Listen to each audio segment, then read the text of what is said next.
Joining us now is former federal prosecutor and former SDNY Criminal Division Deputy Chief Christy Greenberg, who was in the overflow room this morning. Christy, and I know you worked with Todd Blanche at SDNY, so by all accounts doing a lot better today. There was some criticism that he spent too much time.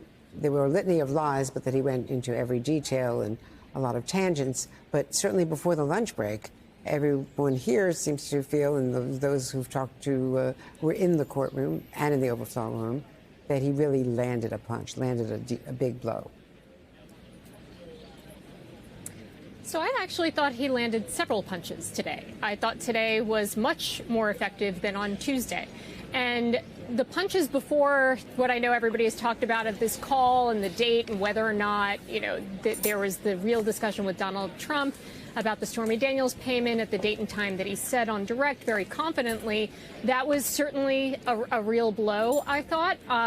It was, I think, in hearing it, a little hard to understand because Todd Blanche not only got angry, but his voice just went to such a high decimal. And, it was very high-pitched and kind of a little confusing to follow at times, but he did land the punch. And one thing I thought was remarkable, at least, was Michael Cohen, who had like a very even demeanor and didn't really respond, didn't raise his voice, seemed very even-keeled in response to that, which I thought was good. But it is certainly a blow. But for me, at least, even before that, the punches that really landed for me was when he was talking about the crimes that he pled guilty to in the Southern District of New York that did not involve Donald Trump, and showing all of the inconsistencies about initially he pled guilty to it, then in the civil fraud trial, he said he didn't commit those crimes, and he said that he lied during his plea. And then now, well, he says, I don't dispute the facts, but I just think the prosecutors were railroading me and they threatened to prosecute my wife.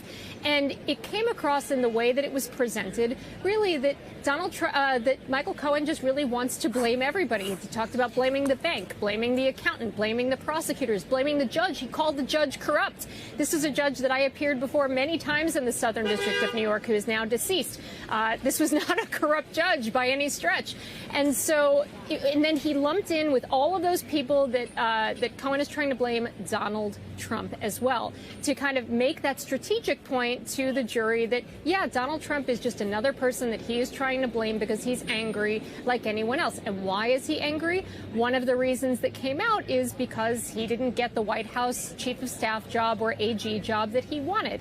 And so even though he testified on Tuesday and today that, yes, he didn't want that job in the White House, he never wanted that job, we saw a series of text messages with him and various other people where he was very clear, yes, he did want that job, and he was very disappointed when he didn't get it. So Todd Blanche established motive, he established bias, he established hatred and animus towards Donald Trump. We heard a number of messages, really, pretty despicable about how he wants to see him behind bars. He would be giddy at the thought of him behind bars. I thought he landed a number of those punches today. And so, Christy, bottom line, do you think that he really undercut all of the testimony and the value of Michael Cohen as a witness, and what does that do to the prosecution's case?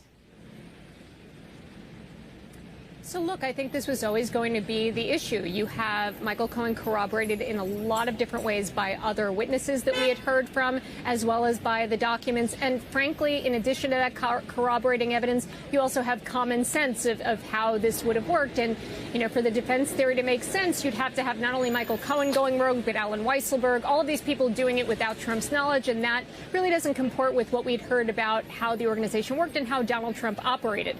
That said, it would be very hard for me to see a jury that would not have serious questions about Michael Cohen's credibility. And so what you're asking a jury to do is say, I believe him about this, but even if I don't believe him about some other things.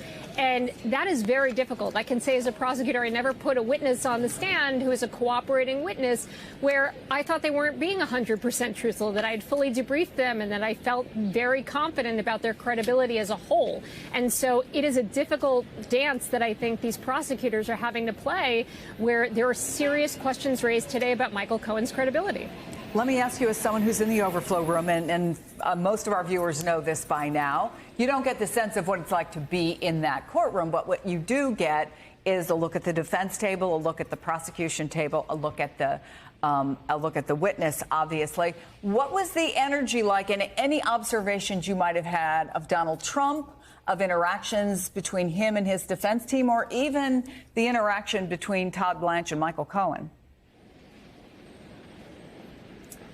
So I thought a lot of the questions from Todd Blanche, a lot of them were more open-ended. Usually on cross-examination, it's very short to the point. Isn't it true that? Isn't it correct? And you kind of control the questioning, and that didn't really happen here. He asked a lot of questions that allowed Michael Cohen to explain himself, which I thought Michael Cohen, in a very measured way, did. There were times at which Todd Blanche was frustrated, but again, it was because he had asked a question that allowed Michael Cohen to speak. So I thought their exchanges were generally, interesting for that. But again, at the end, you did see the temperature rise, and you saw everybody in the overflow room, I think, stand up at attention, including what we could see in the courtroom from Donald Trump, where at times he had been closing his eyes here and there, was really alert and at attention for that kind of bombshell ending before the lunch break.